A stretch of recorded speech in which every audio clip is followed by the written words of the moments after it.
Hello friend, আবার চলে এসেছি নতুন একটা ভিডিও নিয়ে। এই যে চলে যাচ্ছি একটু ঘুরতে, আবার ঘুরতে মানে বাজারে জিনিসপত্র আনতে। অনেক জিনিসপত্র ঘরে শেষ হয়ে গেছে, তো ফাইনালি দোকানে পৌঁছে গেছিলাম। দোকানদার জিজ্ঞাসা করছে কী নেবে না নেবে, সেটা বলে দিল বরমশাই। তো বরমশাই জিনিসপত্রগুলো নিয়ে বাইকের উপরে ওরা রেখে দিল।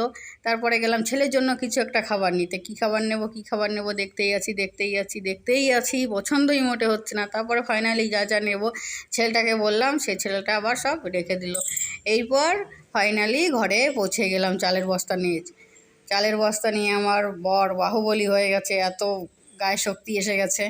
তো চালের বস্তাটা ঘরে নিয়ে আসলো।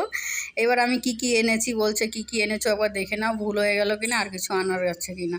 আমি বলছি হ্যাঁ দেখতেই পাবো কিনা, আগে খুলে দেখো। তো আমি ঠিক আছে, খুলেই দেখছি। তো একটা করে জিনিস বের করছি, আমার বড় মশাইয়ের সঙ্গে কথা বলছি। তো ফাইনালি দেখলাম যে না যা এনেছি ঠিক আছে সব।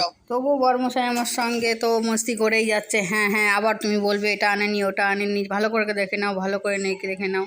তো প্লিজ ফ্রেন্ড, ভিডিওটা ভালো লাগলে লাইক করে সাবস্ক্রাইব করে আমার পাশে